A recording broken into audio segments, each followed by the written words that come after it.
Este mundo complicado te quiero contar. Este mundo está girando, girando sin parar. Hoy te vamos a invitar a que viajes con nosotros en algún lugar, en cualquier ciudad.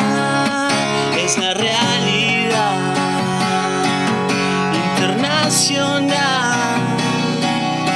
Te lo vamos a contar, te lo vamos a contar, te lo vamos a contar.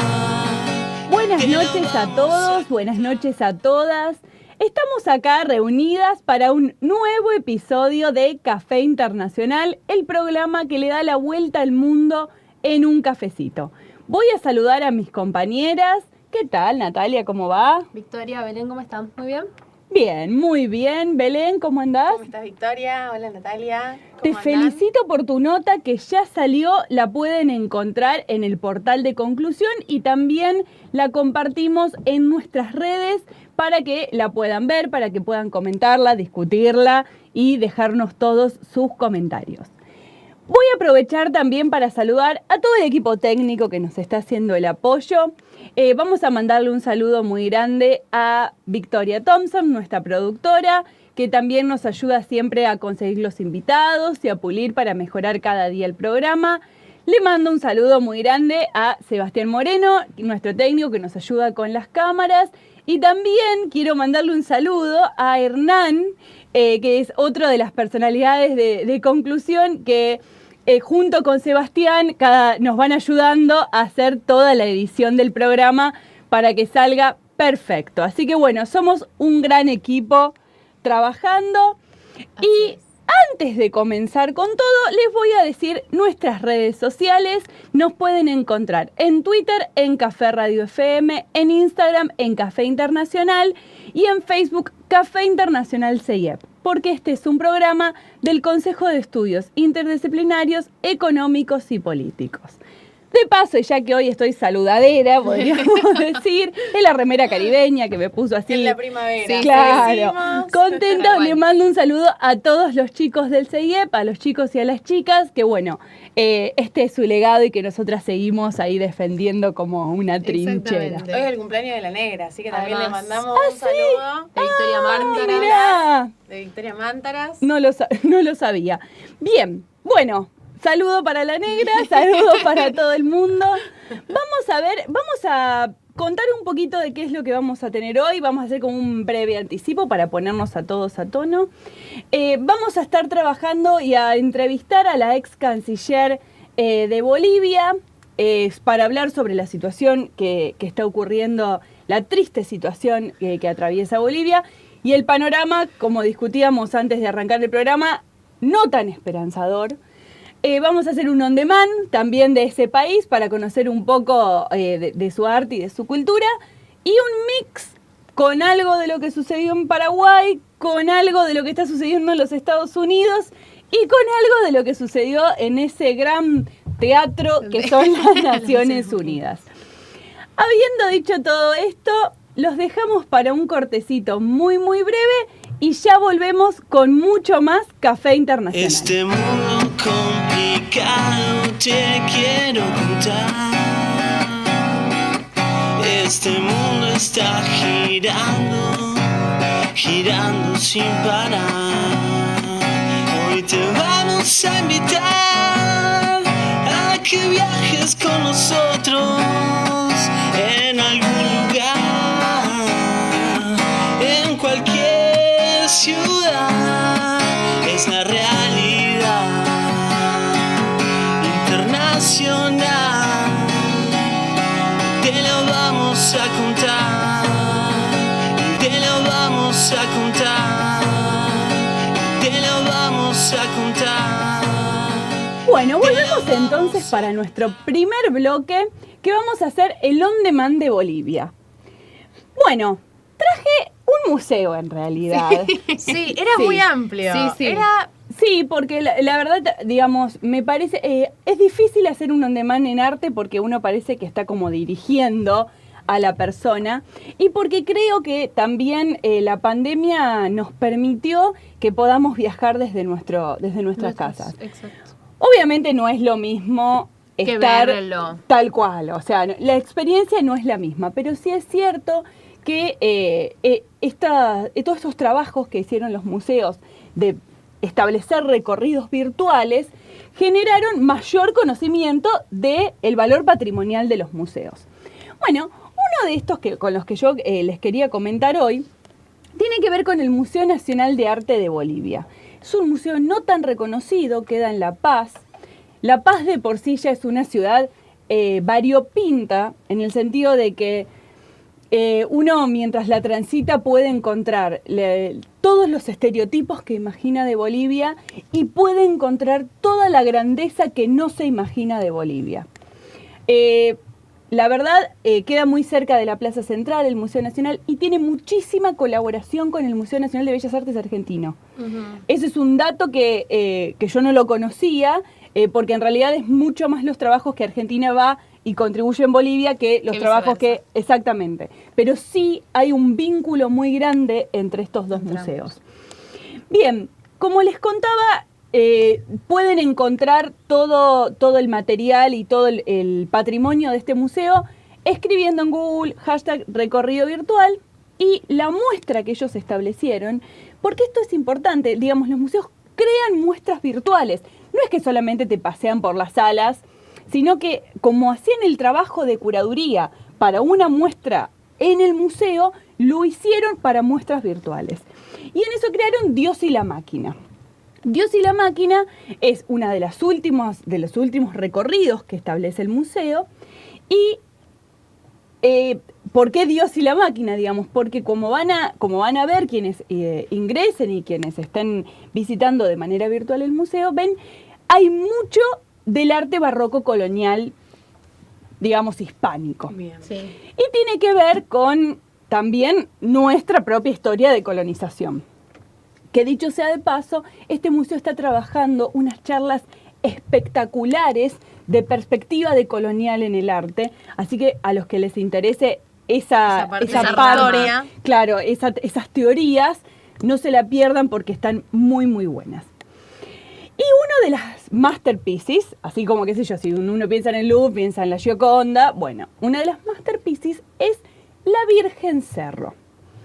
Y a mí me pareció, recuerdo la primera vez que la vi, y ahora que estuve preparando este on demand, me encontré con una segunda interpretación que la verdad me dejó como, otra vez el realismo. yo que pensaba una cosa... Pero bueno, vamos a ponerlas en discusión. Bueno, como están viendo en las imágenes, la Virgen Cerro tiene la particularidad de que, primero que siempre, lo que van a ver en términos generales es que son varias las imágenes que se han producido y que son anónimas. Que no son anónimas, digamos. ¿Qué es lo que podemos interpretar? Que quien la hizo fue un indígena y que por tanto el anonimato estaba impuesto. No es alguien que adrede voluntariamente haya querido dejar en... Tal cual, que haya decidido no hacerlo, que lo haya decidido como hobby, digamos, lo que se puede comprender es que se intentó esconder al artista. Esto es muy interesante, solo lo voy a dejar planteado, ya sé que de esto siempre me extiendo, pero digamos, si uno por ahí conoce la obra de Diego Rivera, de Frida, bueno, ellos en general siempre conformaban parte de lo que se llamó el indigenismo. Y lo interesante que recupera Mariátegui, que bueno, es muy conocido Mariátegui, pero él dice, bueno, estamos como en el indigenismo por venir, porque una cosa es hablar de los indígenas y otra cosa es que los indígenas tomen su propia voz. Que de eso supongo que también vamos a estar conversando mucho con Esther, de lo que fue la llegada de Evo Morales al poder.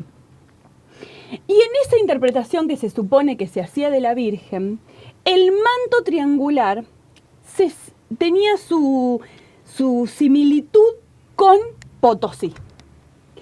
Entonces, en la pintura que yo les traje hoy, lo que se ve primero es esta Virgen Cerro, o sea, la cara inscripta dentro de la montaña. Se ven a los costados dos columnas que tienen una frase de Carlos V. se ve arriba el arcángel y bien las dimensiones, digamos, la dimensión celestial, la dimensión terrenal y la dimensión, digamos, supraterrenal, en una lógica también muy indígena, si ustedes conocen la chacana, el símbolo indígena, tiene que ver con estas formas de ordenamiento terrenal y celestial también. Y además, lo que se incluye son las huacas. Las huacas se llamaban de esta manera a las deidades incaicas. Entonces está el sol y la luna como los componentes fuertes, digamos. ¿Qué van a ver siempre que vean una imagen de la Virgen Cerro? Van a ver esta estratificación, esta, digamos, disposición del espacio con estas tres lógicas, el cielo, la tierra y el inframundo, podríamos decir, o la base más terrenal. Van a ver la figura del rey del momento y van a ver las huacas en una especie de sincretismo entre lo indígena y entre lo católico y traído, digamos, por la colonia. A mí me pareció en su momento esta explicación maravillosa, porque también si alguno tuvo la oportunidad de viajar al norte, hay una iglesia muy pequeña que tiene, siempre me pasa lo mismo, siempre me extiendo, pero bueno, lo voy a decir muy breve, que tiene los ángeles arcabuceros. Un día voy a hablar especialmente de los ángeles arcabuceros, pero para nombrarlo brevemente, lo que hacen estos ángeles, o lo que se cuenta la tradición, que nacían también pintados por indígenas, porque sabemos ahí sí que su anonimato se expresa en la firma que se establecían, como por ejemplo con casitas. Por ejemplo, vos sabías que el indio tal pintaba porque siempre hacía una casita atrás. O sea, era como la marca registrada dentro de la obra. La necesidad de expresar la identidad, digamos. Bueno, y el ángel arcabucero nace porque se supone que a los indios le dicen, y digo indio en esta noción de si como indio lo colonizaron, como indios se reivindican. Dice, ¿y cómo son los ángeles? Se dice que le preguntaban a los españoles. Dice, bueno, como nosotros, pero con alas. Entonces lo que ven son ángeles armados, digamos, con el arcabuz, porque bueno, ser como ellos era la fuerza. Exactamente. Bien, entonces tenemos esta primera explicación de estos sincretismos que vemos en el arte latinoamericano, por parte del arte especialmente boliviano.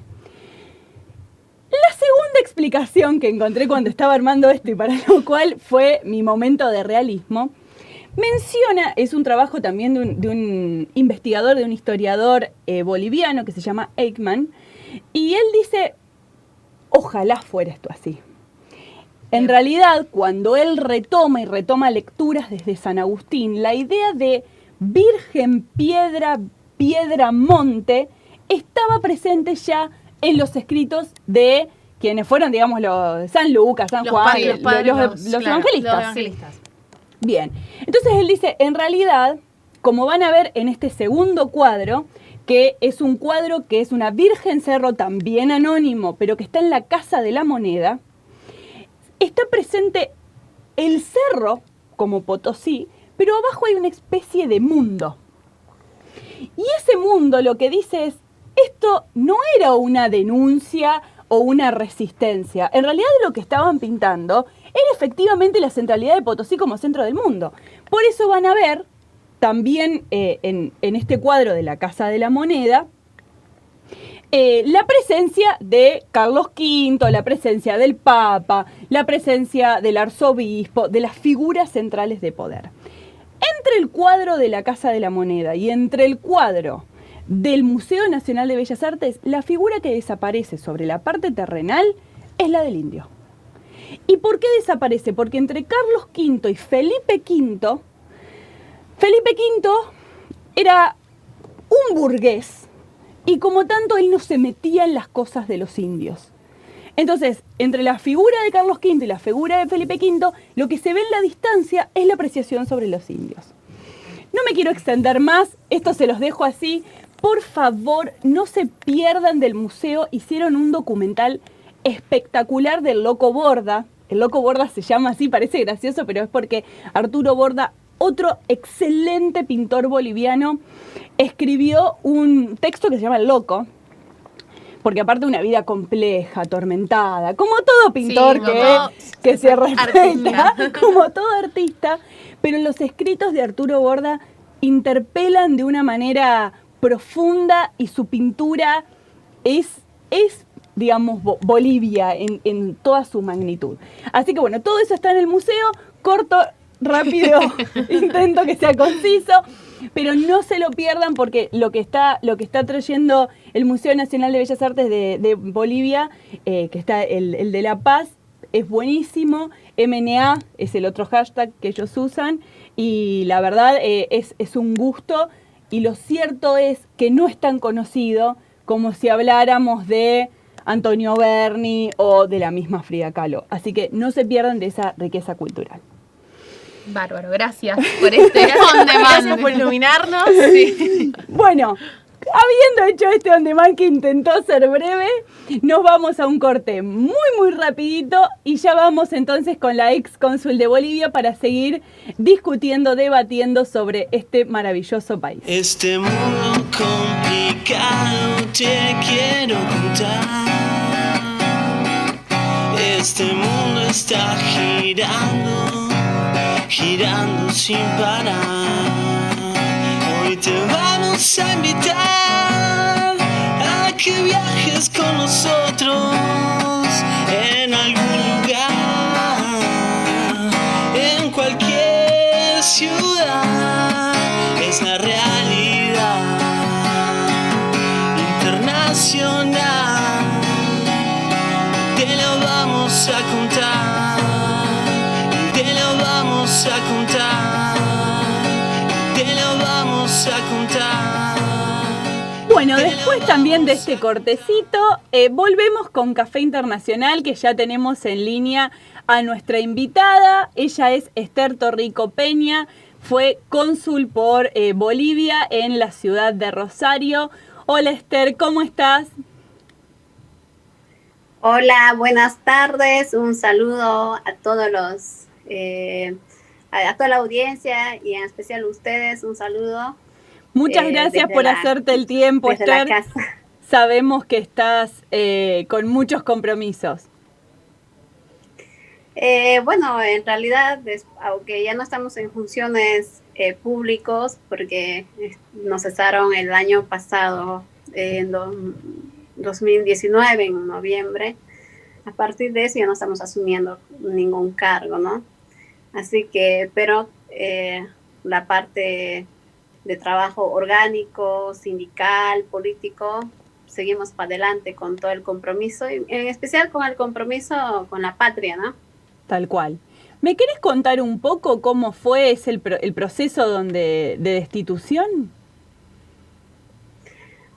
Bueno, después suscitado del golpe cívico-militar policial en nuestro Estado Plurinacional de Bolivia, pues nosotros los diplomáticos estuvimos con diferentes fechas de responsabilidad. Por ejemplo, en mi caso estaría hasta 2022 trabajando, ¿no? Uh-huh. Pero dice, según las normas vigentes, que para cesar a una persona, porque en este caso es cesación, tiene que haber 3 motivos de justificación. En este caso no hubo ninguna. Uno por incumplimiento de deberes, el otro por abandono de funciones o temas de corrupción, cosas así. En este caso, en la cesación solo dice que, en la nota de cesación dice que desde tal día no se puede, usted ya no trabaja, y automáticamente así, ¿no? Cortaron los derechos y despidieron a mujeres embarazadas, personas con niños pequeños. Igual durante la cuarentena seguían despidiendo, y algo increíble, ¿no? Que no corresponde de un gobierno transitorio. En este caso no existe gobierno transitorio, hay un vacío de poder en el país. Existe un gobierno de facto, ¿no? Y eso es lo que está haciendo, violando las normas, los derechos humanos, todas las instancias, ¿no? Y también te quería consultar, porque desde el Comité de Solidaridad con Bolivia se había pedido que no se acepten nuevas autoridades, pero tengo entendido que ya hay nuevas autoridades. ¿Vos tenés conocimiento de cómo fue ese proceso? Tengo conocimiento que hay personal, nuevos funcionarios tanto en la embajada, en los consulados, que están trabajando. seguramente, la verdad no tengo mucho conocimiento si Bien. están en funciones de trabajo o no, pero tengo entendido que sí están trabajando, que han sido designados desde Bolivia, ¿no? Tal cual. Y también queríamos preguntarte un poco más sobre, bueno, el retiro de la candidatura de Áñez frente a las elecciones que ahora, en teoría, ocurrirían próximamente, esperemos, el 18 de octubre. Es así como ustedes conocen, es conocimiento internacional, después de haber suscitado el golpe al Estado, dijeron que iban a llamar a elecciones democráticas, transparentes, lo cual no ocurrió. Una vez posicionado el gobierno de facto, más bien durante las movilizaciones del pueblo boliviano hubo represión, a punta de bala reprimían a la gente, al pueblo boliviano, hay muchos muertos y cantidad de heridos, detenidos, perseguidos, un gobierno golpista dictador, ¿no? Sí. Que ha estado gobernando estos meses. Además de eso, la convocatoria de la fecha de elecciones eran para las fechas de 3 de mayo, en lo cual han sido suspendidas con la excusa de la pandemia y que no estaban preparados, que no habían condiciones. Posteriormente, para 2 de agosto se había propuesto, también fue suspendida para el 6 de septiembre. De la misma manera, en 6 de septiembre lo suspenden para 18 de octubre, lo cual en la ley que fue aprobada para las elecciones el 18 de octubre, el 18 de octubre sería la fecha límite que no se puede mover a otra fecha. Y hoy, lamentablemente, creo que también es conocimiento de todos que actualmente el órgano electoral ha inhabilitado a una gran cantidad de los ciudadanos votantes, violando los derechos. En caso de esto sería derecho a la democracia. En Argentina, por lo menos, han sido más de 21,000 bolivianos que están inhabilitados, que es una suma muy importante, ¿no? Sin duda. Y sí, por todo ello, ahora el pueblo pide las garantías en todos los aspectos. En este momento, o sea, todos los votantes exigiendo las elecciones transparentes, con veedores internacionales, porque vemos que están buscando todo tipo de excusas para evitar el derecho al voto de los compatriotas en el exterior, tanto en Bolivia, porque en Bolivia han sido, creo que 140,000 aproximadamente inhabilitados para que no voten. Y esto creo que es una violación a derechos humanos, todas las actuaciones que están haciendo tanto el órgano electoral en coordinación con el gobierno de facto, ¿no? Sí, yo había leído que, bueno, la Unión Europea iba a mandar un número importante de veedores y ahora creo que va a mandar 6. ¿Cómo afecta esto la transparencia? Digamos, ¿tienen los bolivianos miedo de ir a votar también? Digamos, por todas estas presiones y por las violaciones de derechos humanos que veníamos hablando.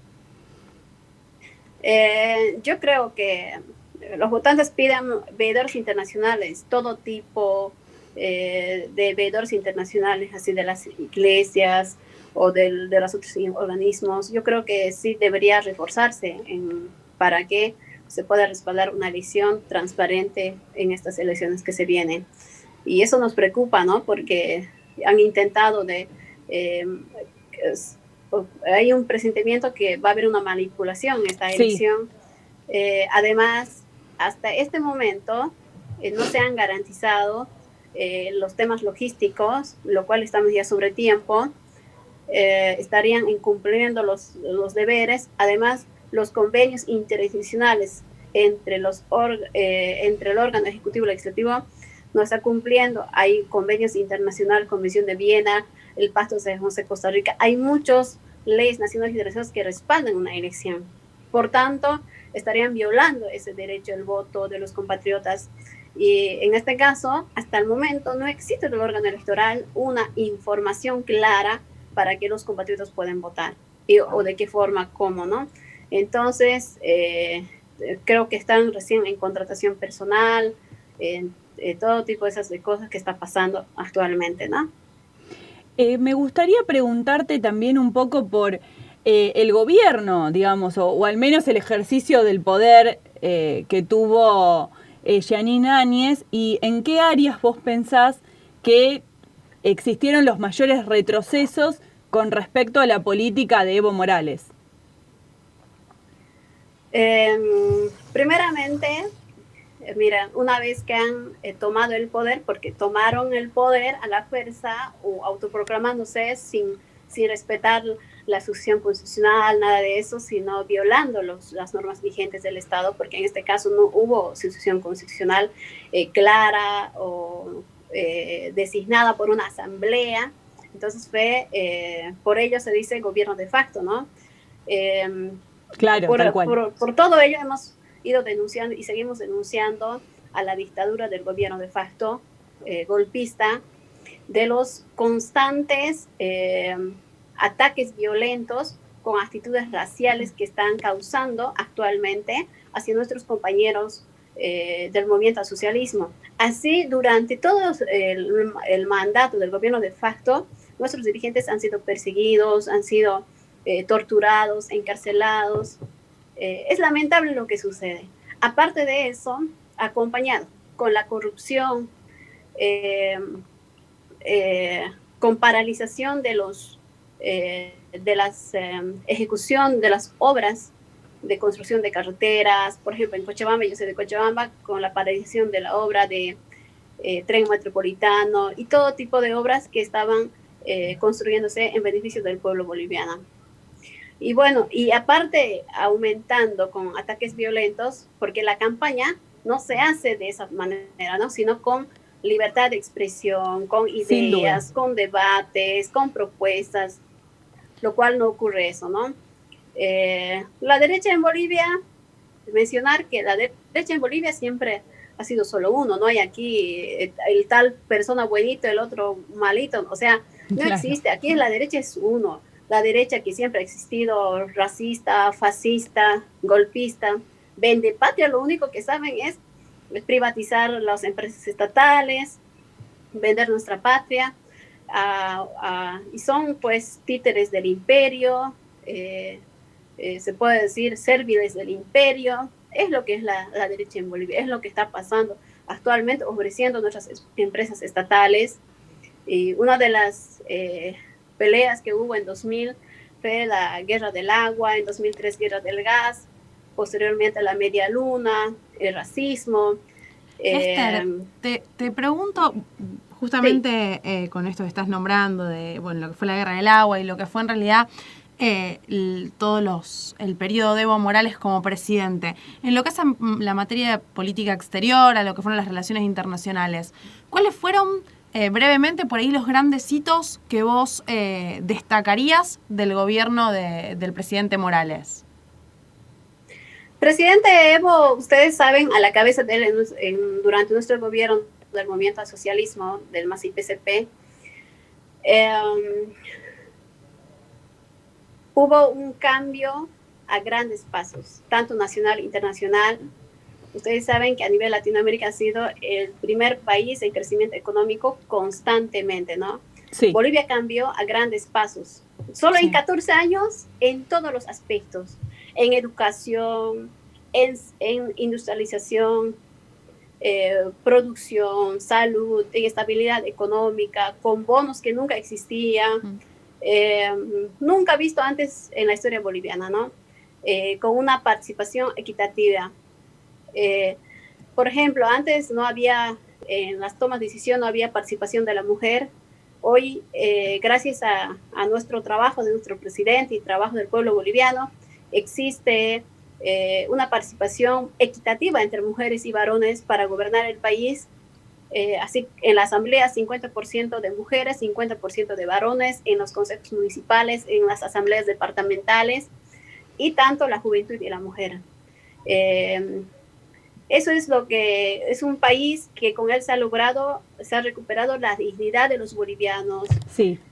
Con una equidad, transparencia, con complementariedad y sobre todo con soberanía en lo económico, soberanía en lo social, en lo cultural, en todos los aspectos. Y eso ha causado también que el trabajo y el crecimiento económico del país con una tasa más baja del desempleo en el país. Hoy en día vemos que el gobierno de facto, que en unos meses que está en su mandato, está destruyendo la economía del país con una corrupción, las obras paralizadas, en plena pandemia el pueblo fue abandonado, el pueblo, entre pueblos se están salvando actualmente. Es lo que está ocurriendo actualmente y lo que nuestro presidente solo en 14 años y tantos años ellos han gobernado y no han podido hacer nada a favor de la patria, porque en 2005 el país más pobre ni conocían si existía Bolivia en Latinoamérica, en otros países, ¿no? Del otro lado. Increíble fue que Bolivia fue expuesta a nivel internacional, un país pluricultural, plurinacional, con 36 nacionalidades reconocidas en nueva condición política del Estado. Por ejemplo, la promoción de quinoa. Sí. Bolivia ha crecido en sus exportaciones, como en quinoa, por ejemplo, que antes eran comida de los pobres, se ha convertido en nivel internacional comida de los ricos. Sí. Y así fue que el crecimiento en todos los aspectos, ¿no? Exactamente.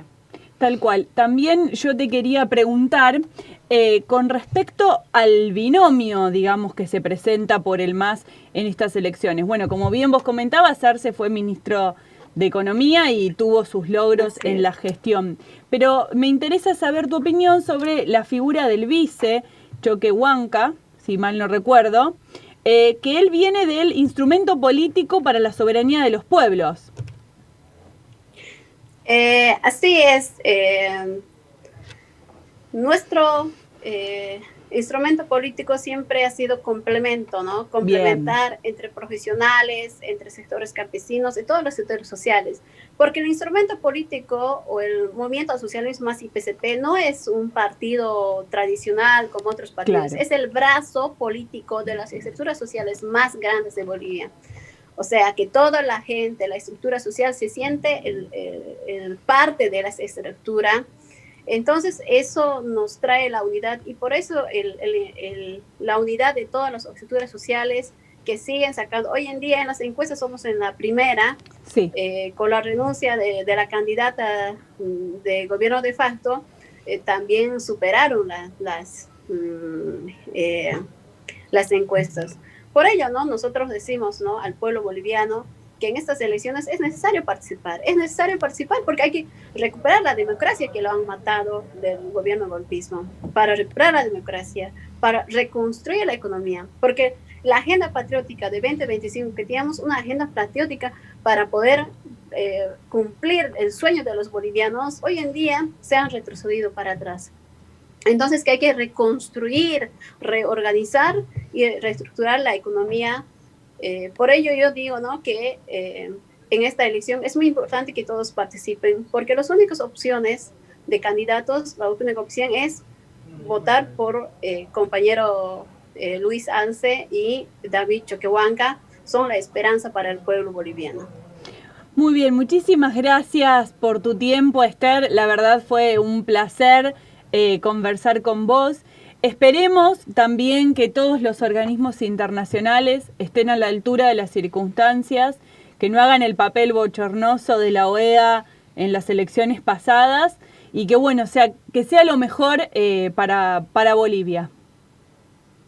Así es, muchísimas gracias a ustedes y por el apoyo, por la solidaridad, y estamos en contacto, cualquier cosa, estamos atentos para poder servirles en cualquier cosa sea necesario. Muchísimas gracias, un saludo a todo el pueblo, a toda la audiencia que ve y que escucha, porque creo que se transmite también mediante redes sociales. Y tal cual, sí. Hoy en día, una de las vías más importantes de informarse son las redes sociales y también por estos medios de Zoom, WhatsApp, por todo lado, para poder estar en contacto y vernos cara a cara y pues por todo ello. Muchas felicidades a ustedes y muchas gracias por la invitación.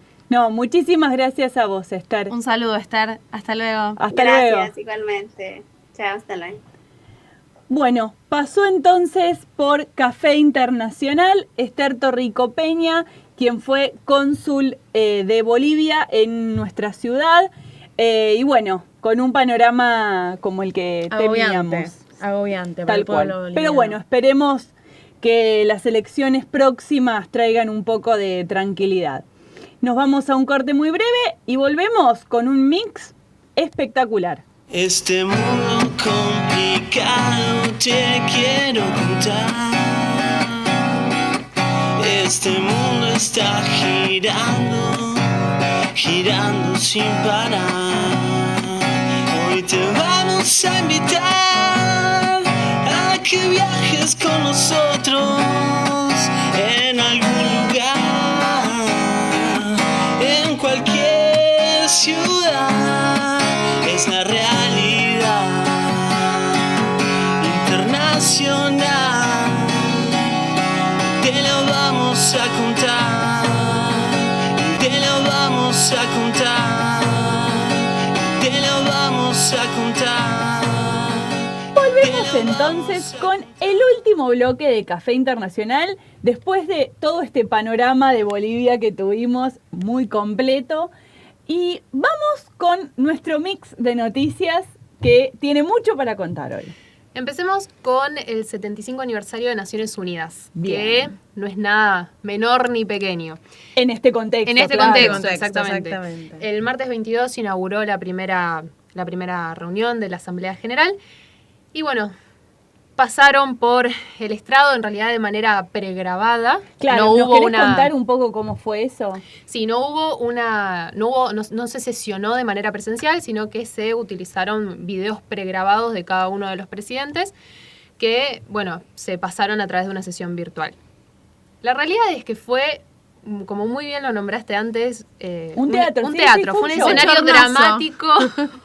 Fue un escenario dramático donde volaban piñas, golpes para todos lados, sinceramente. Sí, claro, pero lo gracioso, y por eso te preguntaba antes cómo bien había sido, que al ser videos previos, las piñas que volaron eran piñas previas a saber lo que iba a decir el otro. Exactamente. Sí, sí. O sea, fue todo defensivo, no podías responder, no había una respuesta. Bueno, y mucho de esto fue en esta lógica ofensivo-defensivo. Claro. Tenemos, por ejemplo, Trump, que, bueno, apuntó contra China, contra Xi Jinping, contra la OMS, este discurso o esta conspiración de dominación mundial a través de la OMS y China, mientras que por el contrario China apuntó a la defensiva de decir que no reconocía estas acusaciones sin fundamento, que por el contrario, digamos, promulgaba el multilateralismo, criticándolo a Trump por todas sus políticas internacionales. A la vez vemos que Putin utilizó el estrado como un escenario para promocionar la vacuna rusa. Yo creo que eso es lo más esperado. Eso era Por el rol y que creo que estaba lo teniendo menos. Putin, sí. Lo menos de todo lo que pasó, Pero bueno, sinceramente. de lo más conciliador podemos ver. O sea, fue bastante estratégico en el hecho de centrarse en la preocupación que en realidad nos atañe a todos y Sí. dejar las rispideces internas. Fue la diplomacia de la vacuna, Sí, sinceramente, obviamente. como un elemento para poder incluso poder promulgar un poco más la relación y de cara con Latinoamérica también, que pasó a ser, siempre lo fue, pero principalmente ahora, una región bastante estratégica en la agenda rusa. Con respecto a Alberto, tenemos que pasó por todo el abanico. Sí, no, a mí De lo que me todo. parece que, digamos, podemos en base al discurso de Alberto establecer los grandes ejes de la política exterior argentina para el gobierno. Sí, sí. Veremos cuántos de esos se cumple. Sí, pero por ejemplo, trató lo que fue el multilateralismo, un llamado a la solidaridad. Habló de superar la crisis sanitaria, la crisis social y económica derivada de la pandemia. Justamente esto de la vacuna, abordó a la vacuna como un bien público que tiene que ser de libre acceso para todo el mundo. Habló también de las negociaciones con el FMI, de la reestructuración de la deuda, volvió a poner en escenario, volvió a poner en foco la cuestión de la AMIA. O sea que son varias cosas Y lo que no es menor, también mencionó los aniversarios que se cumplen ahora de la 2065 y volvió a solicitarle al secretario general de Naciones Unidas la intermediación por el conflicto de Malvinas. Exactamente. Eso fue Reivindicó la soberanía. muy apropiado, me parece a mí, para hacerlo. De todo. Sí, perdón, no. Yo me quedé como con el sabor de que a muchos de los discursos, y el de Alberto también, eran discursos internos, digamos, que podrían haber sido como una cadena. Una cadena nacional. No escuché en los discursos líderes globales. No escuché líderes globales, no escuché gente pensando en... Porque si vos hablas en tu país, habla para tu país, pero si estás hablando en las Naciones Unidas, creo que igual no fue desacertado lo de la deuda, porque se viene, como veníamos hablando y que también lo hablamos en el programa con Celina, con la economista, se vienen grandes defaults. Sí. Entonces fue un punto interesante, pero el resto esperaba un poco más. Y creo que este 75 aniversario, digamos, vuelve a poner en cuestión, vuelve a poner en agenda la efectividad de Naciones Unidas. Es decir, sí, eso repensar el rol que tiene Naciones Unidas hoy en día en nuestro escenario internacional. Digamos, en un contexto de post-Segunda Guerra Mundial en el 45 venía bárbaro, escenario donde todos podían, digamos, un espacio de cooperación multilateral, donde se podían reunir. Pero digo, ahora, ¿qué efectividad tiene? ¿Qué función? ¿Qué práctica? Porque en la teoría nos quedamos todos. Igualmente que tuvo el desacierto de hacerse en este contexto de esta forma. Yo creo que si hubiera sido bajo los cánones normales, reunión, asamblea general, sí, tal cual. Los organismos. Yo leí mucho eso de que se perdió la rosca política, se perdió el encuentro y lo que pasaba en la sala de al lado. Exacto. Es que ya de por sí el roce entre las grandes figuras de la política genera... Las fotos, esas grandes que veíamos. Exactamente. El protocolo es necesario. Un Zoom, una videollamada, en estos casos, hacen que la organización pierda un poco la mística de la diplomacia, de el contacto externo a lo que se ve dentro del recinto, al compartir más allá, digamos, de lo... del debate clásico de Naciones Unidas.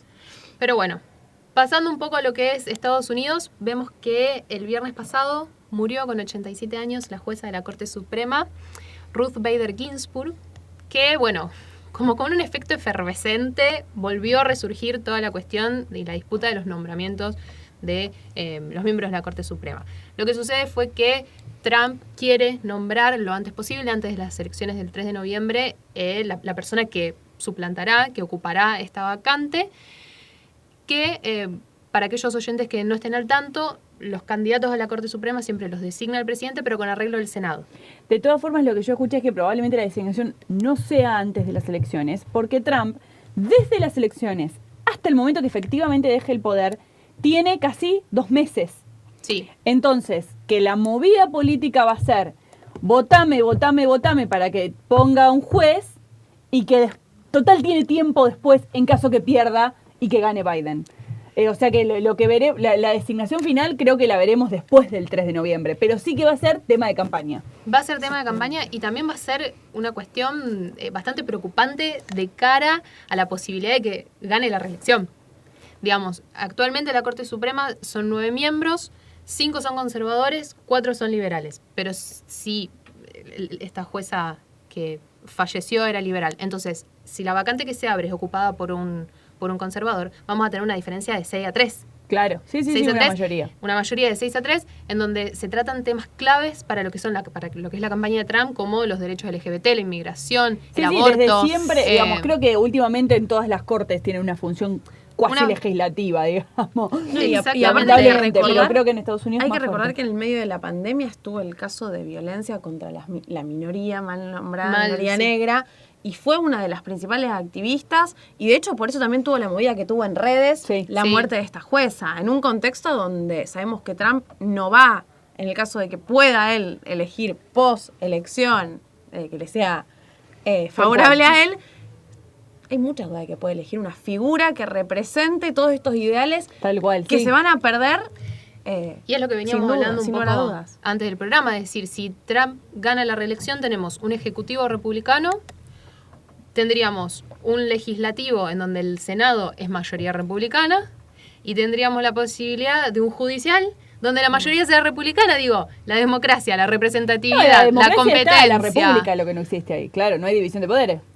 Digo, ¿dónde queda? Y en el caso de que gane Biden, bueno, ¿con qué escenario político se encuentra? ¿Con qué fuerza y resistencia política se encuentra desde los mismos poderes?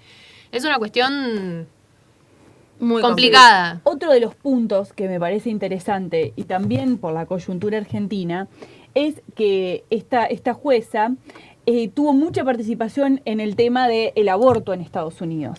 Y que si mal no entendí, el aborto en Estados Unidos no está consagrado en una legislación, sino que en realidad son decisiones de la Corte que nunca son, o sea, que se establecieron como ejes de que no se tocan. El problema es que ahora si cambia la Corte, se cambia eso. Y algo que uno no pensaba que se pudiera volver a discutir en Estados Unidos, como es el aborto, otra vez podría volver para atrás. En el centro del debate, tal cual.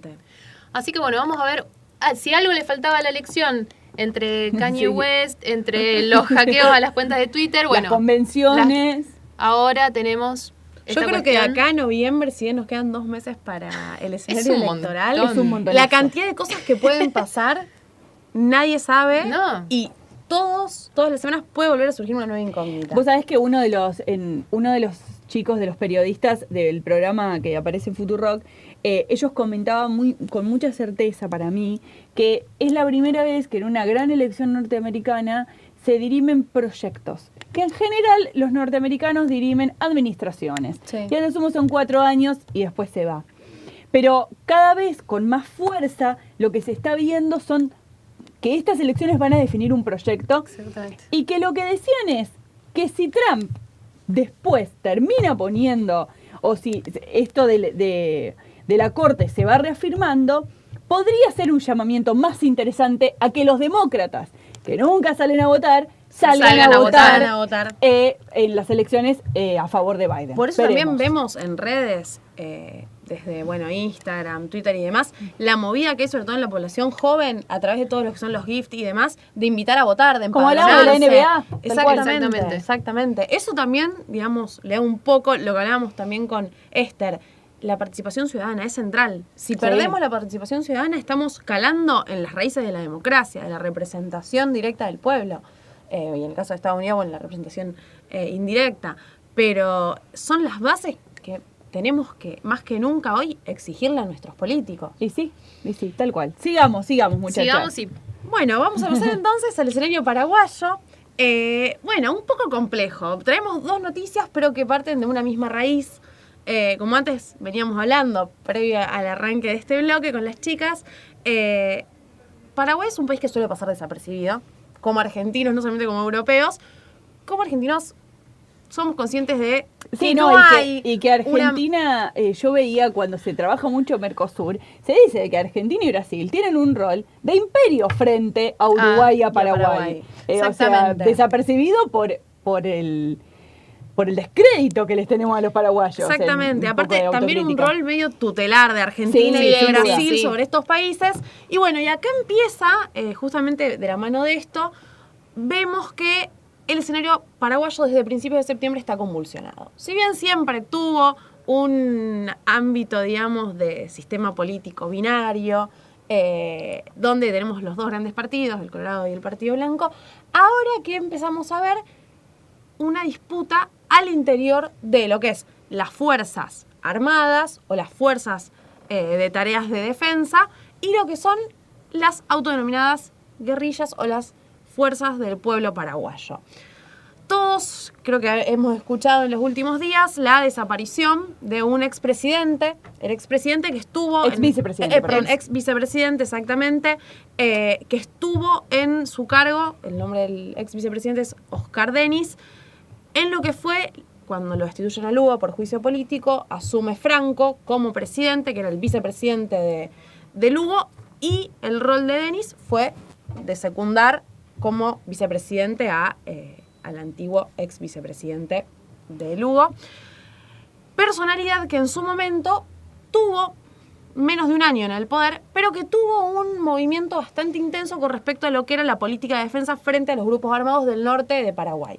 Entonces, bueno, si bien esto se redobló con el actual gobierno de Abdo Benítez, la cuestión se pasó a centrar en lo que es básicamente el aparato que viene arraigado desde la dictadura desde el 50 hasta el 80 de Stroessner, que lo que llevó en sí es a generar un sistema de corrupción, sobre todo en las cúpulas policiales y de defensa que persiste hasta el día de hoy. Donde si buscamos algunos datos en lo que son los organismos internacionales, vemos que dentro de lo que es el índice de corrupción y poca transparencia del país vecino, se llega a ubicar en el puesto 123 de los 176 países, lo cual es alarmante.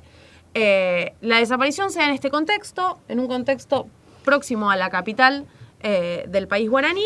Que si mal no recuerdo, toman de rehén al ex vicepresidente, pero también a la persona que lo acompañaba, que es indígena. A un secretario de 21 años, exactamente. Que, digamos, se crió en la hacienda de este hombre, en condiciones vaya a saber uno cuáles.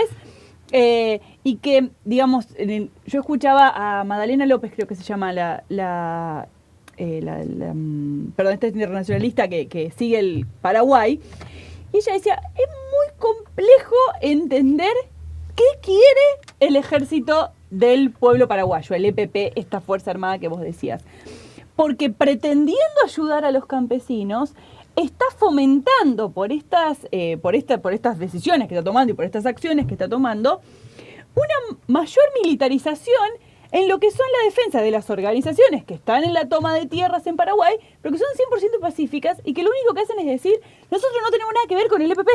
Sí, es más, yo creo que fue, no sé, yo voy a decir nada porque el lunes fue liberado, ya vamos a nombrarlo, al acompañante.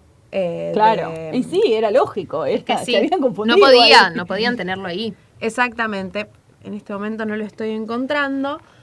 Bueno, básicamente la situación fue la siguiente, dio positivo, Bueno, mientras vos buscás, yo voy comentando un poco también lo de las nenas, que fue previo.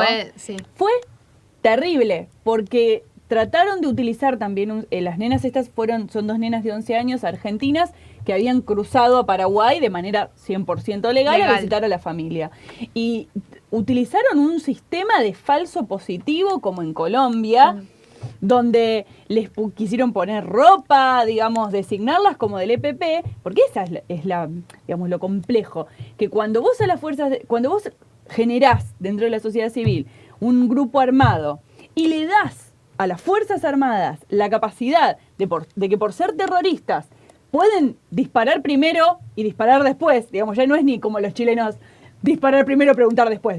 Esto es literal, sí. El dicho de las fuerzas es disparar primero, disparar después. Lo que después tenés es un montón de gente que queda asesinada en el medio y con una tensión diplomática con Argentina. Exactamente.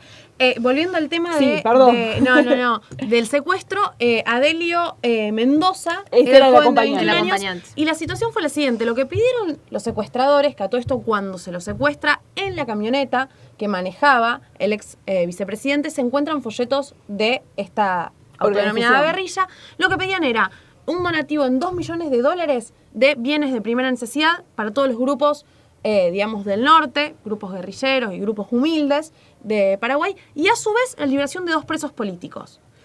Ya se cumplió por parte de la familia lo que fue el pedido económico de la repartición de bienes de primera necesidad, pero sin embargo, hasta ahora, la única persona que salió liberada, y fue el lunes, por eso volvemos al tema que vos tocaste antes, Victoria, salió liberado el joven que pertenece a un pueblo originario, y lo que dijo es que él solamente tuvo contacto con el ex vicepresidente pocas horas y ambos con los ojos vendados. Por lo tanto, no saben en qué estado se encontraba. La familia está preocupada porque este joven dio positivo al COVID.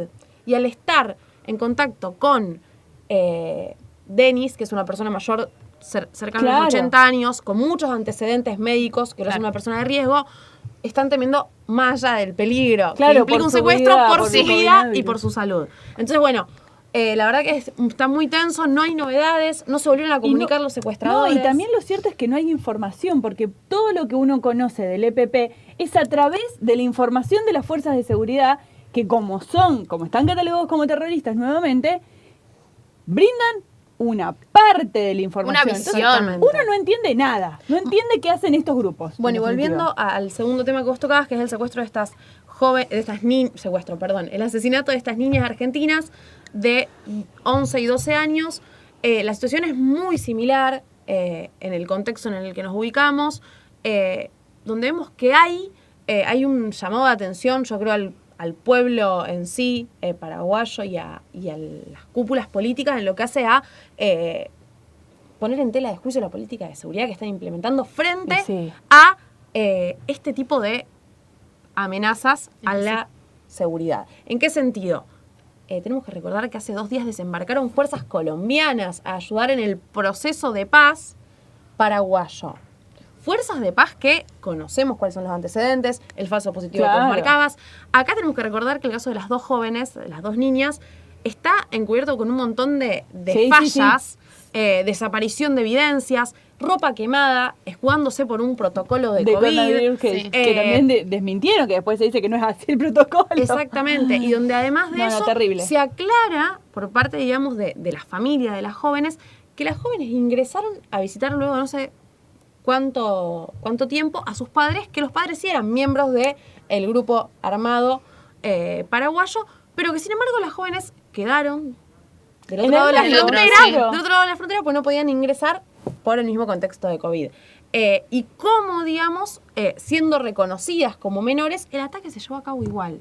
Sin discriminar objetivos, sin discriminar edades. No, y además que eran chicas, tenían DNI argentino, iban a la escuela en Argentina, o sea, eran ciudadanas argentinas. Exactamente. Y bueno, y lo que, para cerrar un poco el panorama, el pedido argentino, que también a eso se sumó el pedido del Alto Comisionado de Naciones Unidas para América del Sur, lo que hace de los derechos humanos, que también fue tomado negativamente por el gobierno paraguayo, el esclarecimiento y el correspondiente juicio en fecha y en forma, que fue por el gobierno de Abdo Benítez criticado como deslegitimador de su propio gobierno y poniendo bajo la lupa el rol de Naciones Unidas y el rol de este comisionado. Con lo cual, bueno, acá también volvemos al tema que tocaba antes Natalia, de qué rol tienen el organismo internacional tal cual más importante, digamos, del mundo, en este caso en el tema de derechos humanos.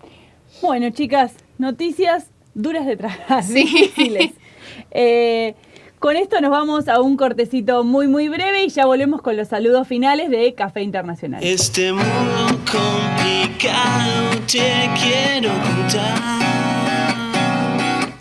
Este mundo está girando, girando sin parar.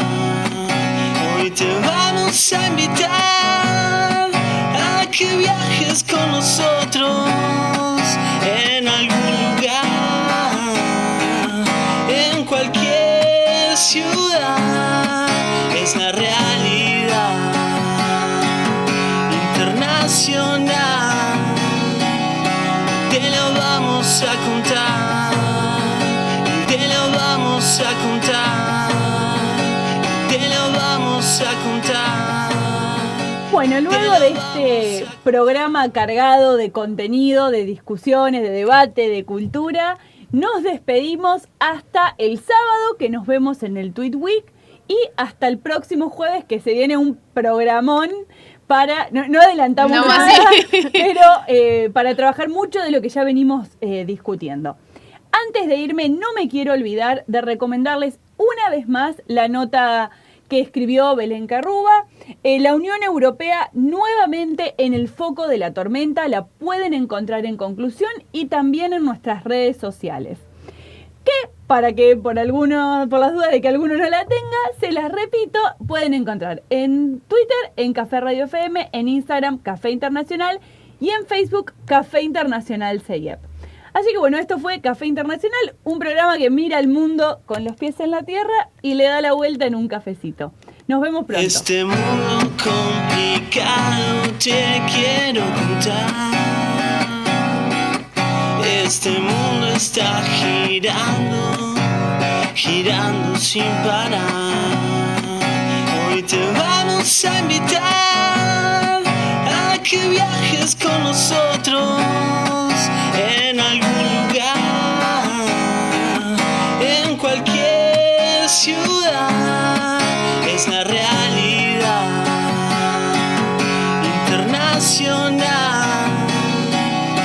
Te lo vamos a contar, te lo vamos a contar, te lo vamos a contar.